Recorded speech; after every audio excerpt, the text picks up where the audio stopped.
Hello, bedtime thinkers, and welcome to the Bedtime Discoveries. I am so glad you are here tonight. Take a slow breath in and a gentle breath out. Allow yourself to settle as we drift into the quiet world of science together. Tonight, we will journey into the hidden world of soil. So often it is overlooked, thought of as just dirt beneath our feet. But soil is alive, it is ancient, and it is essential for every breath of air we take. Within its quiet darkness are stories of life, death, and rebirth, a secret universe waiting to be discovered.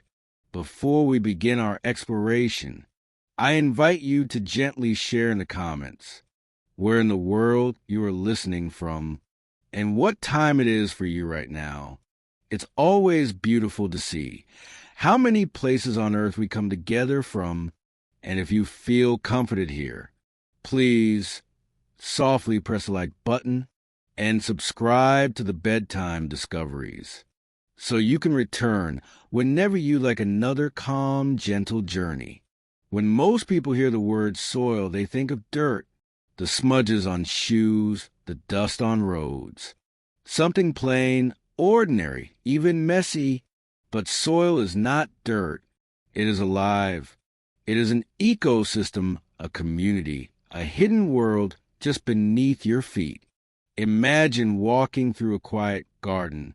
You see flowers rising, trees standing tall, birds singing in the branches above.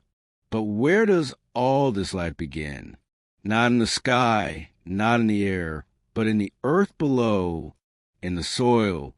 Soil is the thin skin of the earth, a fragile layer, only a few meters deep in most places. And yet, within that layer, nearly all land-based life depends. Let us pause here for a moment and imagine looking at a single handful of soil. It might look simple, brown, soft, but in that one handful, there are more organisms than there are people on the entire planet. Tiny creatures, so small you could never see them with your eyes. Bacteria, fungi, microscopic worms, and even ancient spores. Together, they form a vast and intricate web of life. Soil is not just dust and broken rock. It is a mixture of minerals, organic matter, water, and air. And woven into that mixture is life itself. Think of it this way. Soil is the earth's memory. It holds the remains of leaves that fell hundreds of seasons ago, the fragments of ancient roots, the traces of animals who once passed through, layer upon layer of history, gently resting in silence. Without soil, there would be no forests, no crops, no meadows. The food we eat, the oxygen we breathe, even the clothes we wear, all of them begin in soil. When we call it dirt, we forget its magic. But when we pause, breathe, and look closer, we realize soil is a quiet foundation of life. Let me tell you a story. In the Amazon rainforest, where green stretches endlessly, scientists once wondered why the soil seemed poor, almost sandy. And yet above it, the trees were lush, towering and endlessly alive. The secret lay in a living cycle. The soil itself was fed not by rocks below, but by the forest above. Leaves fell, branches decayed, and in the moist, warm air, they broke down quickly, returning nutrients back to the soil. And from that soil back into the trees. This endless loop, life giving to soil, soil giving back to life, is what makes the Amazon one of the most vibrant places on Earth. Now imagine a different soil, the black, fertile earth of the Nile River Valley. For thousands of years, ancient farmers trusted it. Year after year, the Nile would flood, leaving behind dark soil, rich with minerals, perfect for growing food. The great civilizations of Egypt, their temples, their art, their wisdom, all of it rose from the gifts of soil. And then imagine another place, the frozen tundra of Siberia. Here, the soil is locked in ice called permafrost. But even in this frozen ground, life rests, waiting, seeds trapped for thousands of years. And astonishingly, some of those seeds can still sprout when the ice melts. Soil is not one thing, it is many things, different in every place, shaped by climate, weather, and time, but always it holds the same truth. It is alive, even in deserts where the ground looks dry and lifeless. There are tiny microbes that survive in the grains of sand, waiting for the rare rain. And when it falls, the soil awakens, green plants bloom, and the desert sings with life again. When you walk barefoot on the ground, you are walking on billions of tiny lives, on a vast, invisible universe, supporting everything you see. Let us look even closer into the invisible world within soil. Every grain of sand, every particle of clay carries a story. Soil is made of minerals from rocks that have weathered over millions of years. And into that mineral base falls organic matter, leaves, roots, tiny creatures who have lived and died. This mixture becomes fertile ground. Within the soil, chemical dances happen quietly. Nutrients like nitrogen, phosphorus, and potassium shift and change. Some are locked away in minerals, others freed by microbes. And plants reach down with their roots, drawing these nutrients into themselves. In return, plants release sugars back into the soil, food for the microbes and fungi that live there. This exchange is silent, unseen, yet it sustains forests, crops, and all who depend on them. Scientists sometimes call soil the great recycler. Nothing in nature is wasted. Every fallen leaf, every broken branch, every life that ends becomes soil's gift to new beginnings. And this process is ongoing everywhere, beneath every step we take. But soil is not only chemistry, it is also structure. Imagine a sponge filled with small spaces. Soil, too, is filled with pores, where water rests, where air flows. Without these spaces, roots could not breathe, creatures could not move, and plants could not drink. Even the smell of soil, that soft, earthy scent after rain, comes from life. A special group of microbes called actinomycetes release it.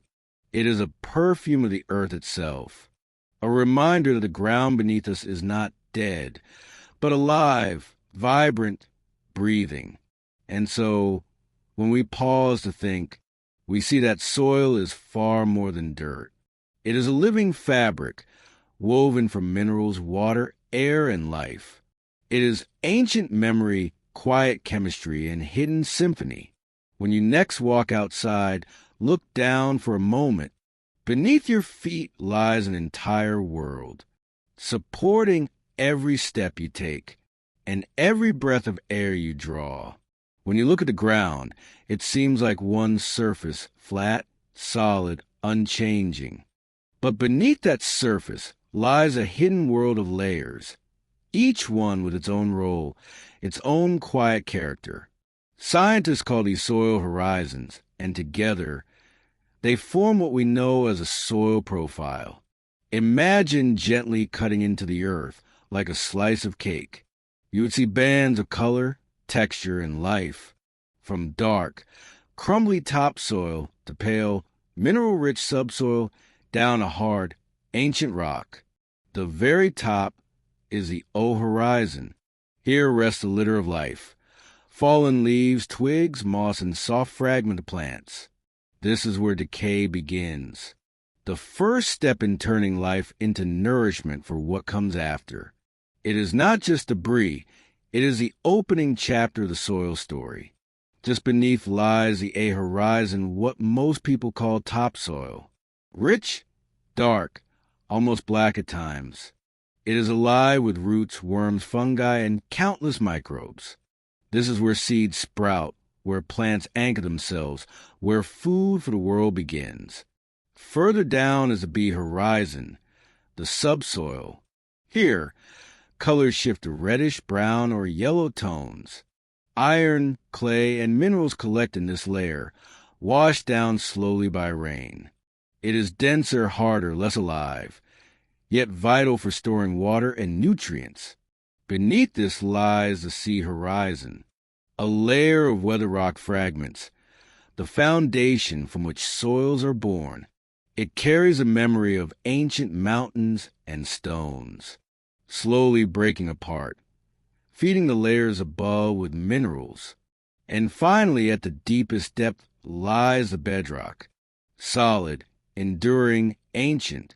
Most life never touches it directly, but from it, through time, soil is born. Think of these layers as the chapters of Earth's book. The O horizon tells the story of today. The A horizon holds a present growth. The B horizon carries traces of centuries past. And the C horizon whispers the Earth's beginnings. Each step downward is a journey not only into soil, but into time itself. Each soil layer is like a diary page, written by rain, wind, roots, and time. And no two places on Earth share exactly the same story. In a forest, the O horizon is thick, blanketed with fallen leaves, pine needles, and moss. It is soft to step on, springy beneath your feet, and within it, beetles, fungi, and worms feast silently, creating rich humus. On a prairie, the O horizon is thin, but the A horizon below is deep and dark, built from centuries of tall grasses, their roots reaching meters into ground. When they died, season after season, they enriched the soil, creating black earth so fertile it can grow endless fields of wheat and corn. Now picture a desert. The O horizon is almost absent. The A horizon is pale, dry, dusty. Here, soil struggles to hold water. But even so, hardy shrubs and cacti survive, using every drop the soil can offer. And then there are mountain soils, thin, rocky, shallow. Here, the bedrock is close, the soil profile short. Plants cling tightly, roots gripping stone, finding life in the smallest cracks. One of the most fascinating soils lies in volcanic regions. In Hawaii, for example, fresh lava flows harden into rock, and slowly, over centuries, weathering begins. Tiny cracks form, moss settles, then lichens, then grasses. The rock crumbles into the beginnings of the sea horizon, and layer by layer, a new soil profile is born, life carving itself a home from stone. Layers also record human history. Archaeologists, when they dig, see layers of soil like a timeline, a piece of pottery here, an ancient fire pit there, buried within the A horizon, trapped in the record of soil. The earth remembers every step, every settlement, every moment. Even colors tell stories. A red subsoil may speak of iron, rusting slowly in air. A gray one may whisper of water, sitting heavy and still. And a black topsoil tells of richness, organic matter, and life in abundance. Soil is not silent.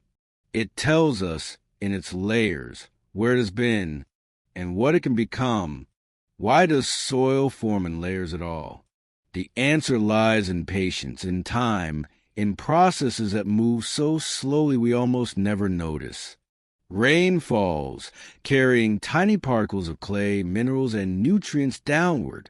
Roots grow, die, and decompose, adding organic matter near the top. Winds bring dust from far away, sprinkling across the surface. Animals dig, tunnel, mix, and churn. And all the while, gravity pulls everything slowly, gently, deeper into the earth. This long dance of movement creates horizons.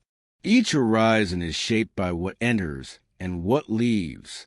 The O horizon is always closest to life above. Leaves fall, animals move, microbes feast. The A horizon becomes a blending zone, darkened by humus. The B horizon is a zone of collection, where minerals gather like hidden treasure. The C horizon is raw, half rock, half soil, waiting to be shaped by centuries to come. And so, in every handful of earth, there is order, a quiet, layered structure shaped by time, water, air, and life.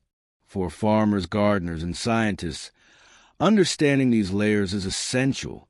If you plant shallow crops, you depend on the A horizon. If you need deep water storage, you look to the B horizon. And if you wonder where soil comes from, you look to the C horizon and the bedrock below. But for us tonight, resting quietly, these layers remind us of something else. That life, too, like soil, is layered. We carry our present on the surface, but beneath are stories, memories, and foundations that shape us.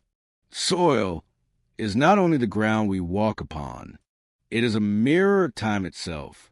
When next you see a riverbank or a freshly dug garden, pause a moment, look closely at the colors, the textures, the bands of earth revealed. You are looking at centuries of history, at horizons shaped by wind, rain, roots, and quiet patience. A secret story, resting quietly beneath your feet.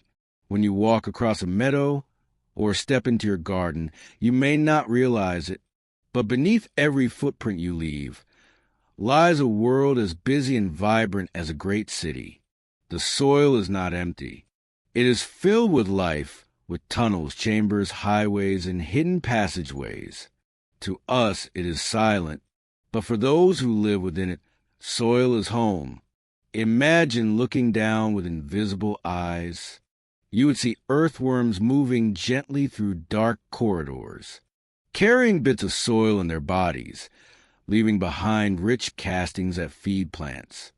You might notice ants building vast underground colonies, their chambers filled with food, eggs, and young, each one connected by passageways that stretch meters through the earth.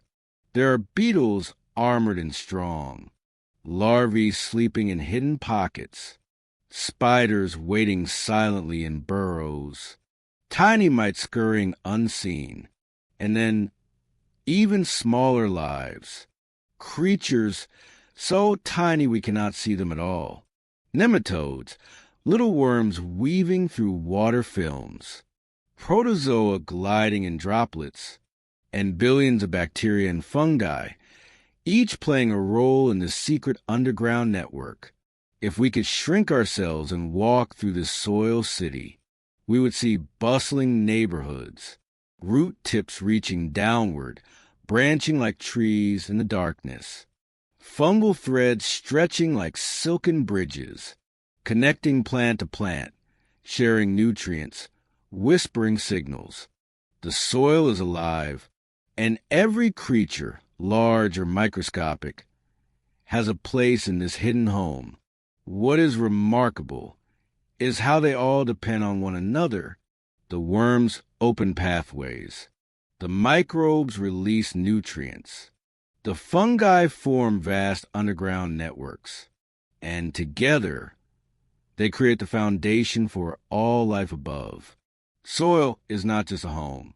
It is a community, a living, breathing society beneath our feet. Every home has workers, caretakers, and protectors. The soil is no different. Let us begin with the earthworm, often called a farmer's friend. As it burrows, it loosens the ground, making it easier for roots to spread. It carries leaves into its tunnels, breaking them down, feeding on them, and in return, leaves behind castings, rich in nutrients, like tiny packages of fertilizer. Then come the insects, the ants, beetles, and termites. Ants farm underground fungi, raising them as food. Termites chew dead wood, breaking into soil. Beetles recycle decaying matter, cleaning the surface and carrying it below. In this home, there are also fungi. Their thin threads, called hyphae, stretch like cables, connecting roots of one tree to another, creating what scientists call the wood wide web. Through these threads, trees share sugars, water, even warnings. A mother tree may send nutrients to her seedlings, or a healthy plant may support a weaker neighbor. Bacteria, though invisible, are perhaps the greatest workers of all. They fix nitrogen from the air, turning it into food for plants. They decompose fallen leaves, unlocking hidden nutrients. Some protect roots from disease, like quiet guardians of the underground. Nematodes graze on microbes, keeping populations balanced. Protozoa feed on bacteria, releasing nutrients into the soil. Tiny springtails and mites chew on fungi and fragments, breaking them smaller and smaller. Every creature has a task, a rhythm, a role, and together they keep the soil home in harmony. This underground city is also carefully designed. Tunnels provide air passages. Small pockets hold water like hidden wells. Roots explore every corner, searching, reaching, giving as much as they take. If one group disappears, the whole home suffers. Without worms, soil compacts. Without fungi, plants lose their networks. Without microbes, nutrients remain locked away. This delicate balance is why soil is such a precious home. It is not only where creatures live, it is where life itself is sustained. When we think of homes, we often picture walls and roofs. But the greatest home of all is invisible. Soil is a foundation not just for underground life, but for everything above it. Plants anchor themselves in soil. They send roots downward, searching for water, minerals, and stability. Without this home, they could not stand, could not grow, could not feed us. Every forest, every field, every flower begins with soil. It is the stage upon which the play of life is performed. Even animals who never touch the soil directly depend on it. The grass that cows eat grows in soil. The seeds that birds peck sprout in soil. The trees that shelter monkeys, squirrels, and owls rise from soil. And we, humans, depend on soil for the food we eat, the fibers we wear, the wood we build with. It is remarkable to think that the bread on your table, the rice in your bowl, the fruit in your basket, all began in the quiet, living home beneath your feet. Soil also provides shelter. Foxes, rabbits, snakes, and badgers dig burrows to raise their young. Tortoises hibernate in soil during the cold. Frogs and insects hide there to survive the dry season. To them, soil is safety, protection, refuge. And for humans, soil is history. Our first bricks were made of clay. Our first homes rose from earth. Even today, adobe houses, clay pots, mud walls, all connect us back to soil. So when we think of soil as a home, we must remember it is not only a home for worms and microbes. It is a home for us all. It feeds us, shelters us, heals us. It is where life begins and often where it returns. The next time you rest your hand on the ground, close your eyes for a moment. Feel the quiet heartbeat beneath the soil, a heartbeat shared by billions of lives, all of them calling this hidden world home. Close your eyes for a moment and picture an autumn forest. Leaves, golden and brown, drift silently to the ground. They gather in soft piles, a blanket over the soil. At first, it seems like the end of their story, but really, it is only the beginning of another. For in soil, nothing is wasted. Everything that falls returns, transformed, This gentle process is called nutrient cycling. It is nature's way of taking what has lived and died and turning it into food for new life. It is a hidden engine that keeps ecosystems alive, a quiet, endless recycling system beneath our feet. Imagine the journey of a single leaf. It falls in autumn, rests on the ground, and begins to change. Fungi arrive first, spreading soft threads across it. Bacteria follow, breaking down its fragile tissues. Insects chew its edges. Mites and beetles nibble its veins. Slowly, gently, the leaf becomes smaller and softer, its parts dissolving into the soil, becoming humus, a rich, dark matter filled with nutrients. From there, these nutrients move again. Roots reach downward, sipping what has been released. The nitrogen, phosphorus, and potassium, the very building blocks of life, rise up into stems, leaves, fruits, and seeds. And so, the tree that dropped its leaf may one day absorb those same nutrients again. Life feeding itself in a circle without end. This is the beauty of nutrient cycling. Every death is not an ending, but a gift. Every falling leaf, every broken branch, every creature that returns to the soil becomes the food for tomorrow's growth. It is a cycle older than time, one that quietly sustains every forest, every field, every garden on earth. This cycle does not happen on its own. It is carried out by countless hidden workers, each one playing a part in turning remains into life. Let us begin with the decomposers. Fungi, with their delicate hyphae, are among the first to arrive. They release enzymes, dissolving wood, leaves, and bark, breaking what seems solid into soft fragments. Bacteria then step in, microscopic, invisible, but immensely powerful. They transform nitrogen into forms plants can use. They unlock phosphorus, release potassium. Without them, soil would be a locked chest, its treasures sealed. Earthworms join the process, swallowing soil and organic matter, grinding it inside their bodies, leaving behind casts rich in nutrients, perfectly mixed, ready for roots. Their tunnels aerate the soil, allowing oxygen to flow, water to seep, life to breathe. Insects, too, are workers of the cycle. Beetles drag fragments underground. Termites consume dead wood, turning it to soil. Ants carry pieces of plants to their nests, where fungi help break them down. Even larger animals help. Deer drop leaves from their grazing. Birds scatter seeds. Predators leave remains. All of these eventually return to the soil, feeding the cycle. But the story does not end there. Plants themselves join the cycle too. Through photosynthesis, they capture sunlight, turning it into sugars, which they release through their roots into the soil. These root exudates feed microbes, which in turn release nutrients back to the plant. It is a partnership, a constant exchange between plants, soil, and creatures, each giving, each receiving in balance.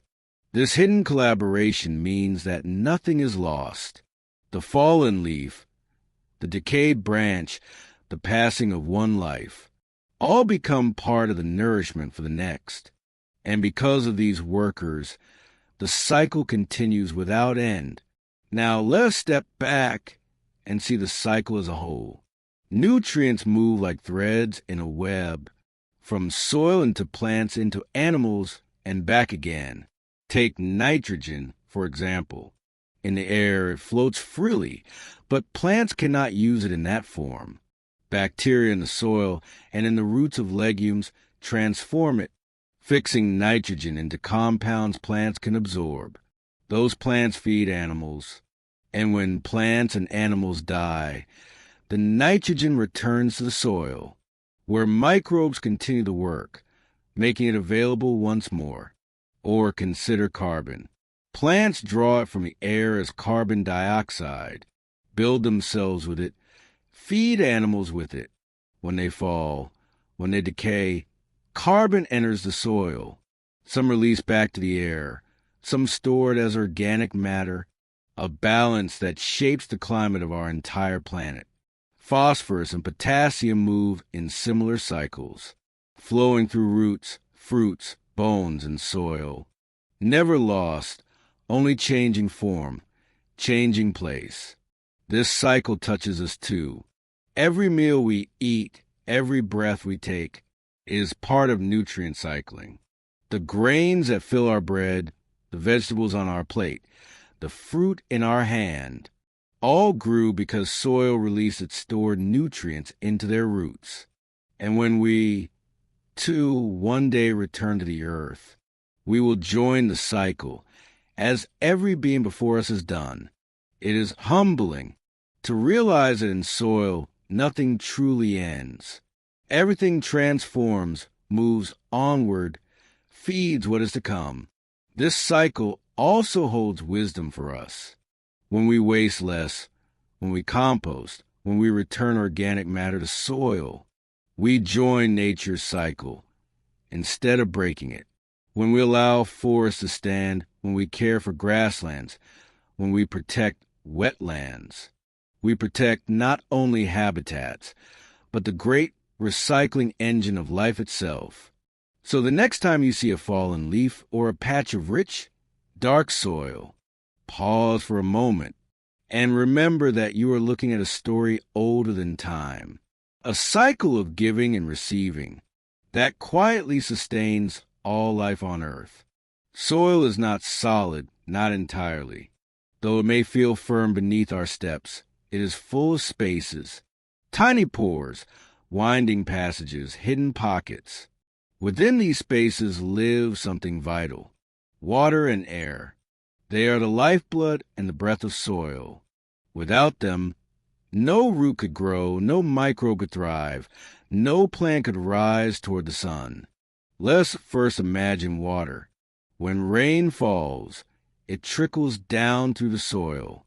Some droplets cling to tiny particles, wrapping grains of sand and clay in a shimmering film. Other droplets slip deeper, seeping toward hidden aquifers, stored far below. Plants depend on this delicate balance. If the soil holds too little water, roots dry out. If it holds too much, drowning occurs as air is pushed away. For just as plants drink, they must also breathe, and that brings us to air. Roots are not unlike our lungs. They inhale oxygen, exhale carbon dioxide. This exchange happens silently, deep in the dark, through countless tiny root hairs pressed against the soil's pores. The soil must therefore carry both gifts, moisture to quench and air to breathe. Together, they make soil a living space, not merely dust. Think of a garden after rain. The soil is dark, fragrant, alive. Touch it, and you will feel coolness, water held close. Lift it to your nose, and you breathe the earthy scent of microbes, thriving in the fresh supply of oxygen. This balance between water and air is what allows life to flourish underground. It is a quiet harmony, invisible yet essential, a secret breath beneath our feet. Water and soil does not sit still.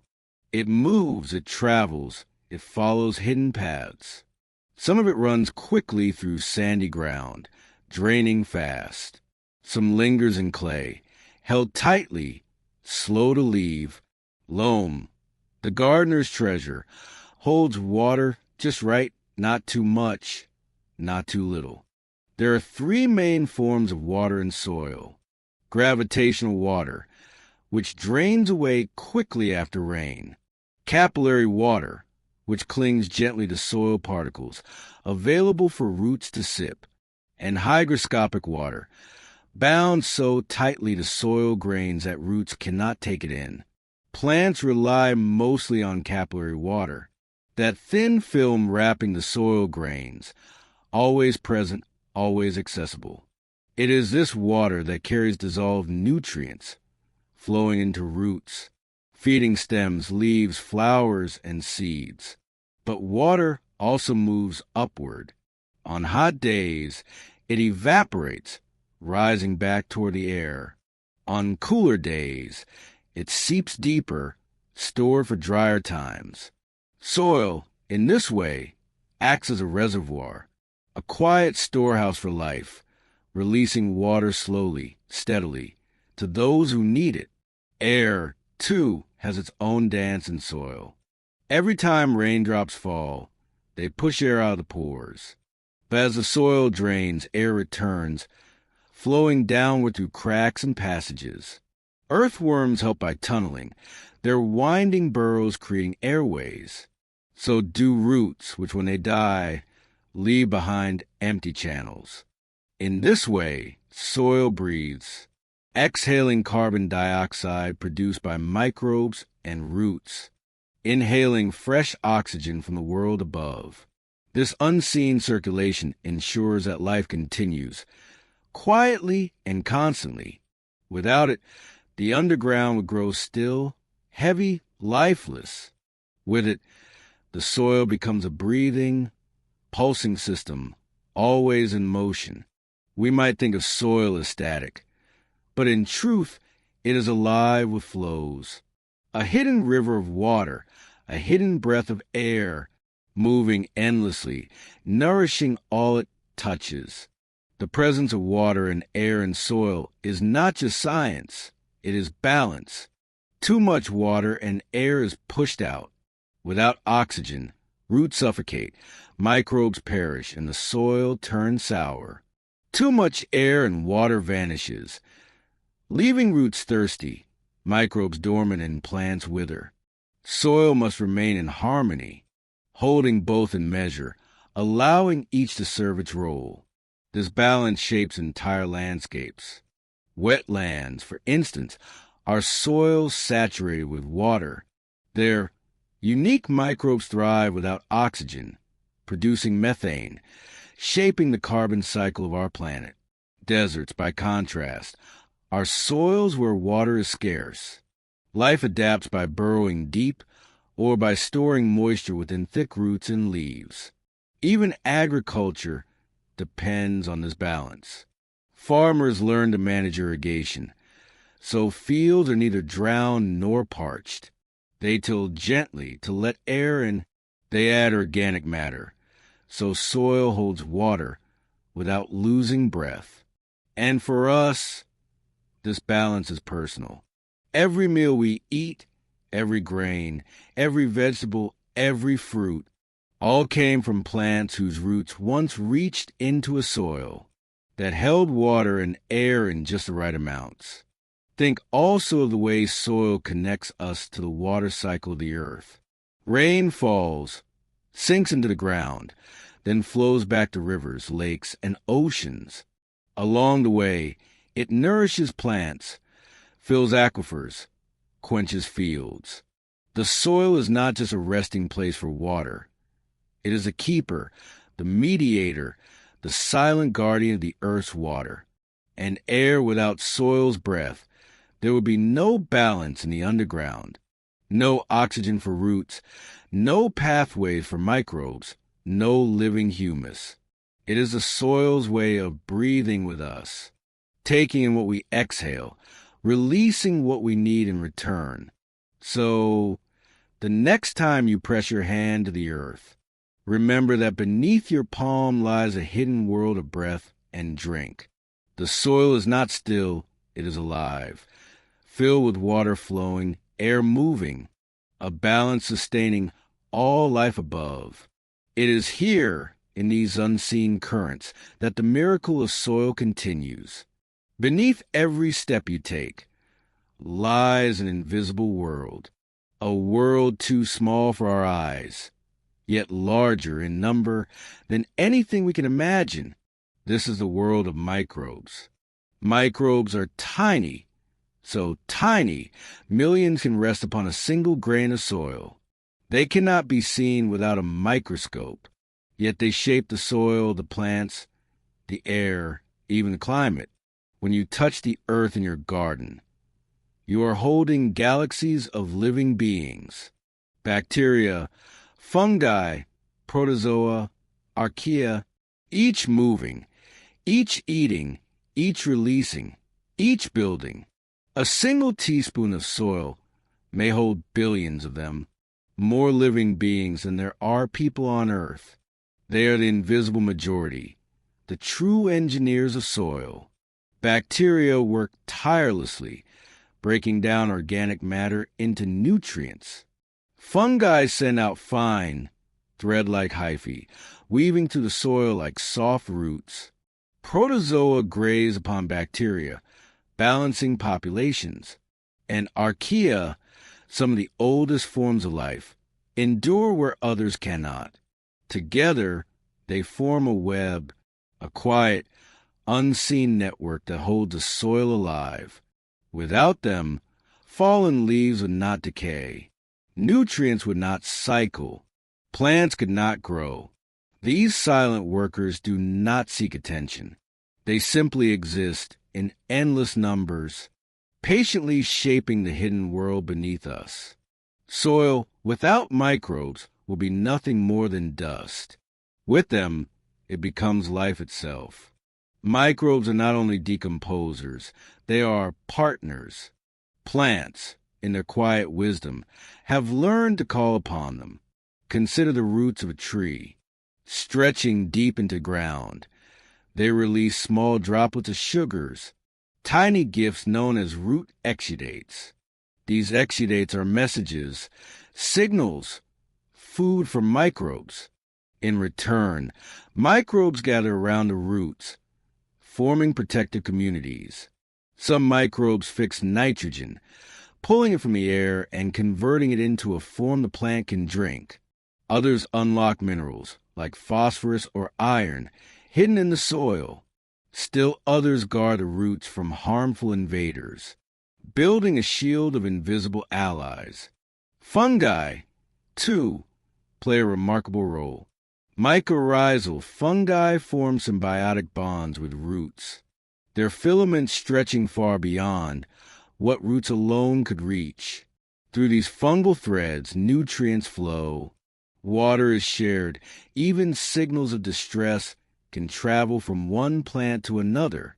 It is as if the soil itself has a hidden internet, built not of wires, but of fungal strands and microbial messengers.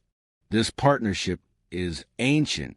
For hundreds of millions of years, plants and microbes have lived together, shaping one another, surviving together, thriving together. Even our food depends upon this bond. Every field of grain, every orchard of fruit, every garden of vegetables owes its abundance to microbial allies working silently in the soil. So, when we look at a forest or a field, or even a simple wildflower, we are not just seeing plants. We are seeing a collaboration, a living partnership between roots and microbes, woven into the very fabric of life. Microbes do more than serve plants. They help balance the earth itself. Some microbes break down dead matter, releasing carbon back into the air. Others trap carbon within the soil, locking it away for centuries. In this way, they regulate the Earth's breath, a quiet force in the cycle of climate. There are microbes that purify, breaking down toxins, cleansing polluted soils, healing the damage left by human hands. There are microbes that ferment within the soil, creating the rich, earthy scent we know as petrichor, that gentle fragrance after rain, a perfume of life, carried upward from the smallest beings. And still more microbes live in balance with animals, within burrows, within digestive systems, within us. The soil is their starting place. But their influence stretches across every ecosystem on Earth. Yet they remain unseen.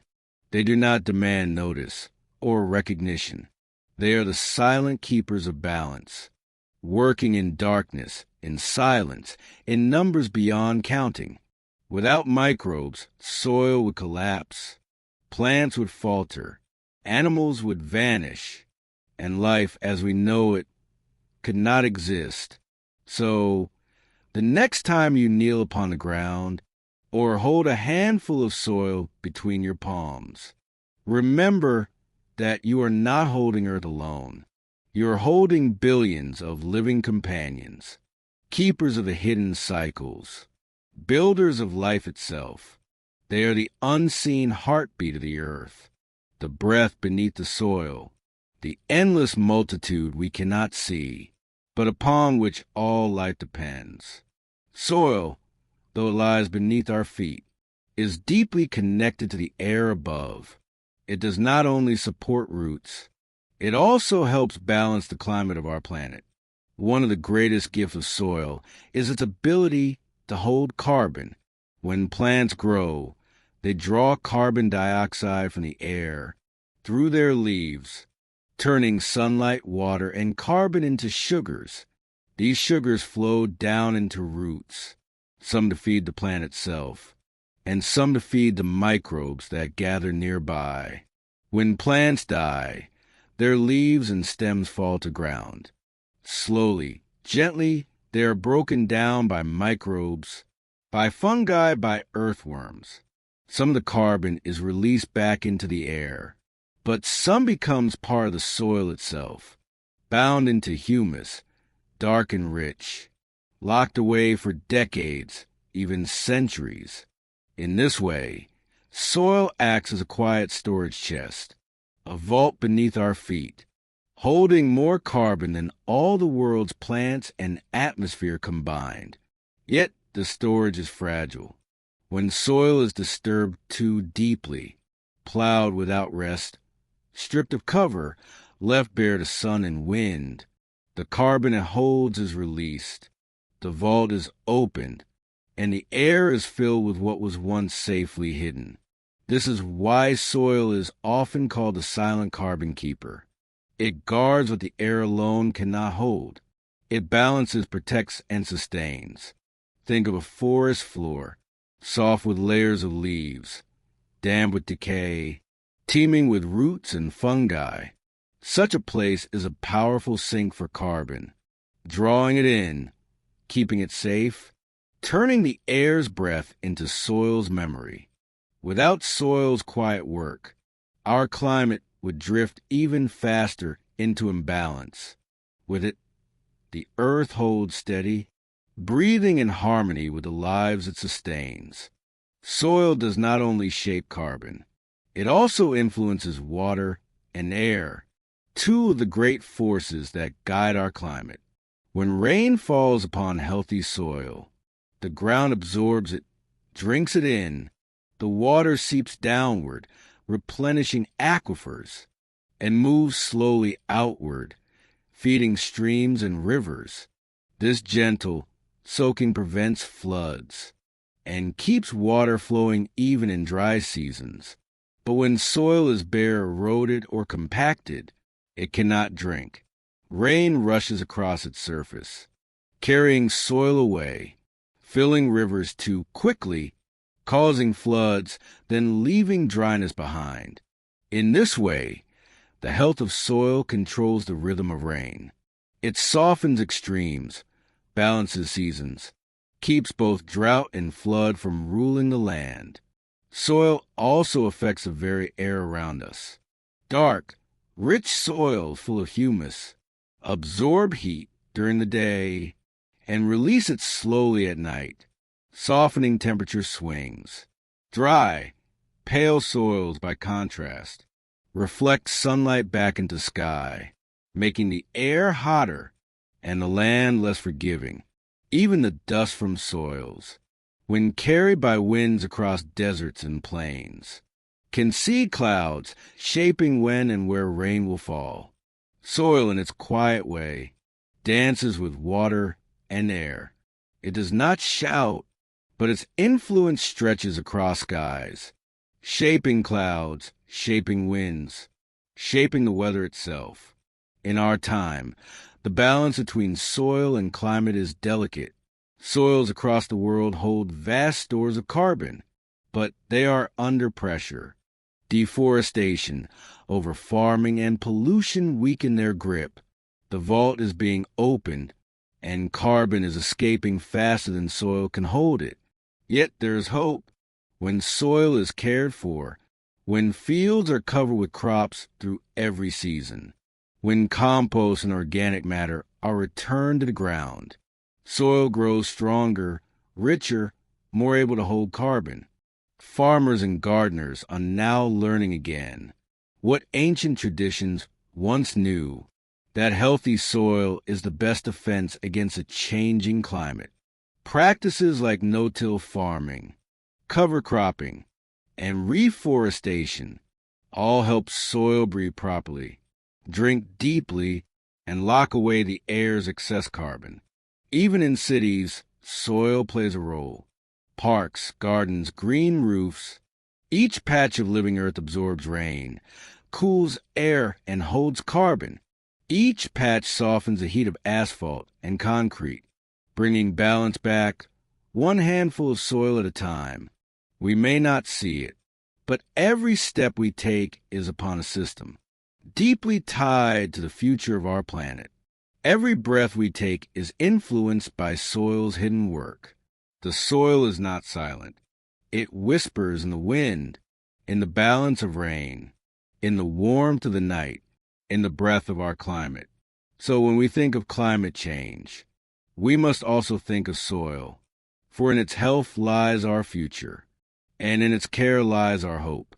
Beneath our feet, the earth is holding its breath, waiting for us to remember that its soil is not just ground. It is the climate's quiet heart. Since the very beginning of our story, humans have lived in close relationship with soil. Long before cities, before roads, before written words, our ancestors pressed their bare feet against the earth, digging with simple tools, planting seeds, and trusting the ground to give life in return.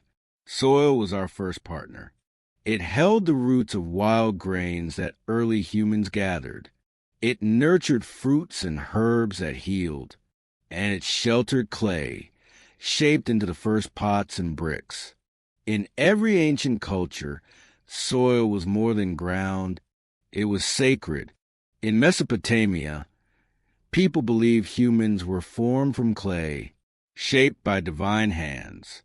In African traditions, the earth was seen as a mother, nourishing and sheltering. In Native American stories, soil was the body of the earth itself, alive, deserving of care and gratitude. When we kneel to plant a seed, we are repeating a gesture that has echoed through thousands of years. The soil beneath our fingers is the same soil that fed early villages, the same soil that gave rise to wheat in the Middle East, rice in Asia, maize in the Americas. Our civilizations are built upon it. Where soil was rich, cities flourished. Where soil grew tired, civilizations declined. The fall of the Mayans, the struggles of Mesopotamia, the decline of the Roman farmlands, all tied quietly to the soil beneath them. This bond is ancient, personal, unbroken. To touch soil is to touch history itself, to feel the same earth that countless hands before us have held, and countless hands after us will depend upon. Even today, though many live in cities of stone and steel, our lives remain tied to soil. Every meal we eat, every slice of bread, every grain of rice, every potato or bean, all trace their beginnings back to soil. The colors of vegetables, the sweetness of fruit, the richness of grain, all are painted by the nutrients within the earth. When we drink tea or coffee, we are sipping the essence of leaves grown in distant soils. When we wear cotton, it is the soil that raised the fibers. When we rest upon wooden furniture, it is soil that fed the trees that became them. Soil is woven into daily life, invisible, yet present in everything we touch.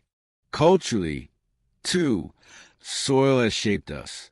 Farmers bless their fields before planting.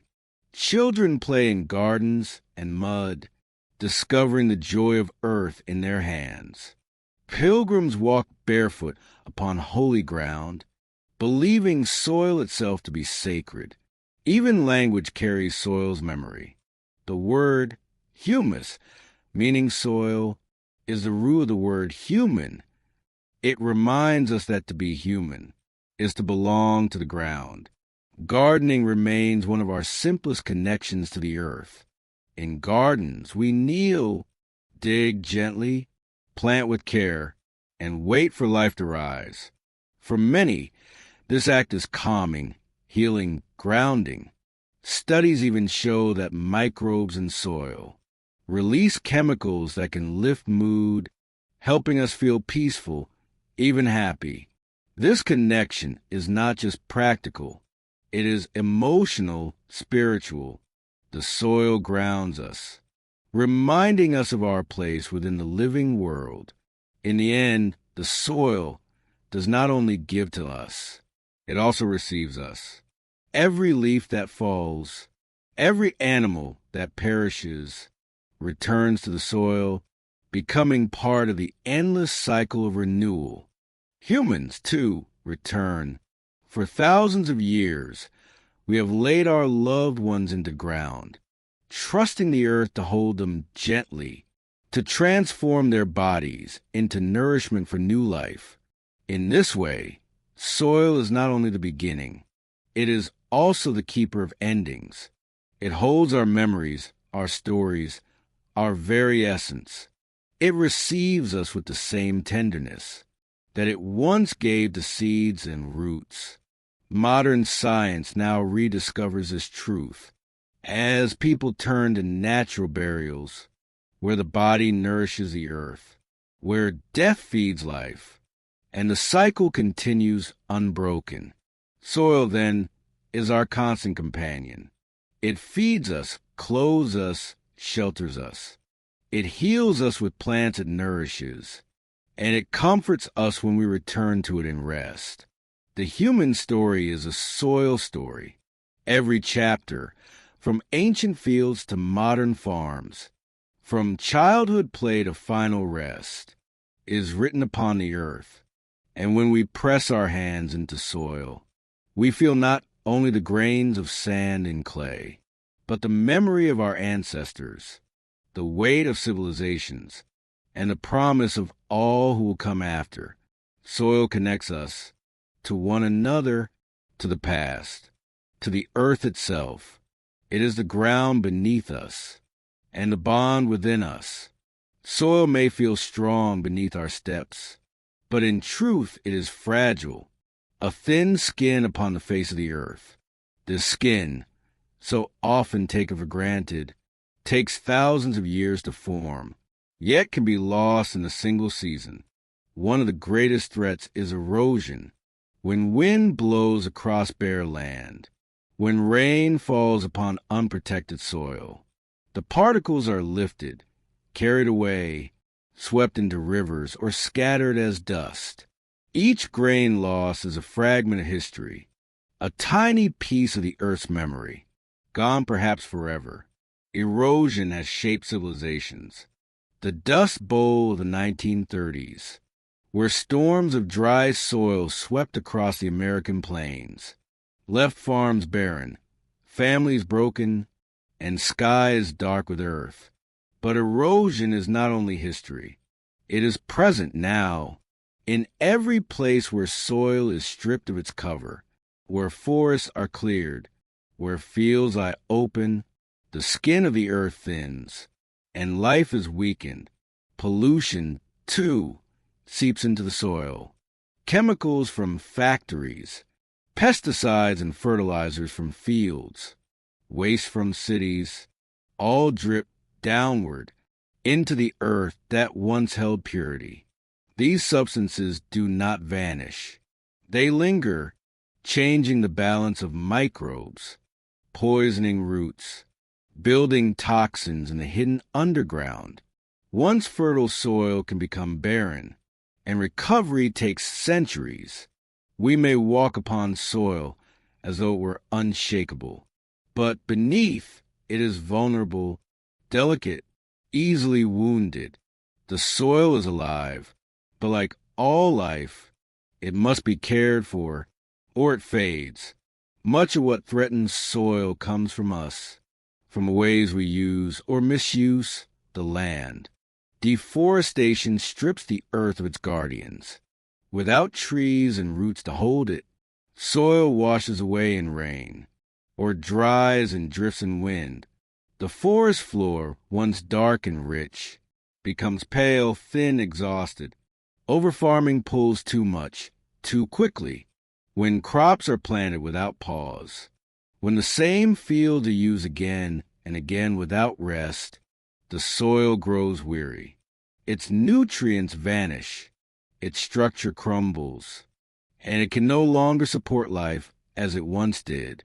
Overgrazing by animals can strip fields of vegetation, leaving the ground bare, inviting erosion and dust, and urbanization. As cities spread, the living ground is covered with concrete and asphalt. The soil, sealed away, can no longer breathe, no longer drink, no longer give life. Even our small actions accumulate. When we waste food, when we overuse chemicals, when we discard carelessly, we place burdens upon the soil. The weight of human hands is heavy, and yet, most of the time, we do not notice. We see soil only when it is gone, when fields fail, when rivers choke with sediment, when the ground no longer answers our needs. The soil does not cry out loudly. It whispers, and in our haste, we have not always listened.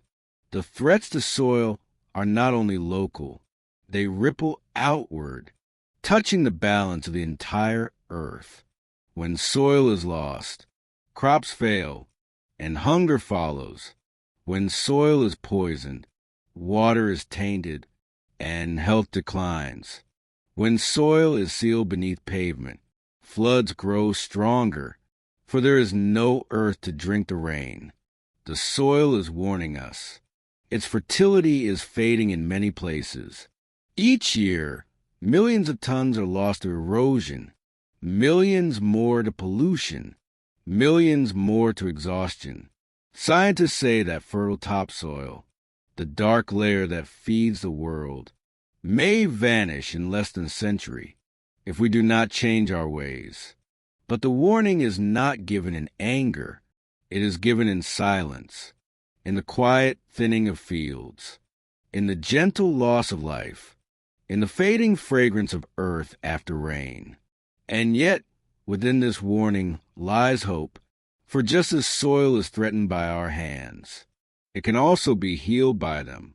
Every small choice, every gentle action has the power to protect. The soil does not ask for much. It asks for cover, so the sun does not burn it. It asks for rest, so it may recover its strength. It asks for respect, so it may continue its endless cycle of giving. The threats are real, but so too is our ability to change them. So, as we listen to the soil's quiet warning, we may also listen to its quiet invitation to care, to protect, to give back what we take. The soil is fragile, but not beyond hope. Its story is still being written, and our choices hold the pen. To protect the soil, we must first learn to listen. The soil does not shout. It does not demand, but it offers signs, gentle signals, that tell us what it needs. When crops grow weaker, when water runs murky after rain, when the scent of earth fades from a field, these are whispers of distress. To listen is to slow down, to notice, to pay attention to what lies beneath. Farmers through the ages, long before science, learned to care for soil by watching carefully. They rotated crops, allowing the earth to rest. They spread manure, returning nutrients taken away. They left parts of fields fallow, giving time for recovery. In every culture, there are ancient practices of soil care. Terraces built upon mountainsides in Asia and South America, stone lines laid across fields in Africa. To slow erosion, forest gardens that blended trees with crops, keeping the ground shaded and rich. Today, science echoes these lessons. We know that cover crops, plants grown not to harvest but to protect, can shield the soil from rain and sun. We know that mulching, laying organic matter across the surface, keeps soil cool, retains water, and feeds the life within. We know that reduced tillage, turning the soil less, helps preserve its structure, its microbes, its quiet balance. Listening to the soil means remembering that it is alive, that it is a partner, not a resource to be drained. The first step in protecting soil is care. Simple, steady care. Soil does not exist alone. It is part of a greater web, woven with plants, animals, water, and air. To protect soil, we must work with these forces, not against them. Trees and forests are guardians of the ground. Their roots bind the soil. Their leaves fall and enrich it. Their shade cools it, replanting forests and preventing their loss is among the greatest gifts we can give the earth. Wetlands, too, those marshes and swamps that may seem quiet and still, protect soil by filtering water, trapping sediment, and storing organic matter for centuries. When wetlands are drained, their soil releases carbon, and their protection fades. But when they are preserved, they act as vast reservoirs of health. Agroecology, a way of farming that respects natural cycles, is another path. By planting diverse crops, by integrating animals, by respecting seasons, we mimic the richness of ecosystems, and the soil responds with resilience. Even the smallest creatures help. Earthworms, though unseen, are tireless protectors. Each tunnel they dig aerates the soil. Each bit of leaf they consume returns as rich humus. By working with nature, rather than bending it to our will, we become allies of the soil. And in that alliance, the earth thrives. Protecting soil is not only about science, it is also about love. When a gardener kneels in the earth, hands deep in the cool ground, there is love. When a farmer tends the same land for generations, leaving it better than they found it, there is love. When communities plant trees, restore fields, and care for the land together, there is love. Love is the promise we give the soil, that we will not take more than it can give, that we will return what we borrow, that we will walk gently upon it. And with that promise, the soil can endure for us, for those who come after us, and for all the quiet life it cradles. The soil has given us food, shelter, beauty, and life itself. It has been our foundation since the beginning. Now it asks only this, that we see it, that we care for it, that we protect it. If we do, it will continue its silent work, holding water, feeding roots, and supporting the endless cycle of life. And so, as our journey ends, may we carry this gentle promise with us, to honor the hidden world beneath our feet, to protect the soil, and to let it rest, even as we, too, rest. And now, dear listener, we have walked together through the hidden world of soil, from its quiet depths to its delicate layers, to the life it holds, and the care it needs. May you feel, as you drift into sleep, that the ground beneath you is not just dirt, but a living, breathing companion, a giver of life, a keeper of secrets, a silent friend. May your dreams be soft and fertile, like rich earth after rain. May peace settle over you, as gently as dust upon a quiet field. Good night, dear listener. Good night and goodbye. Rest well, and may the soil cradle your sleep.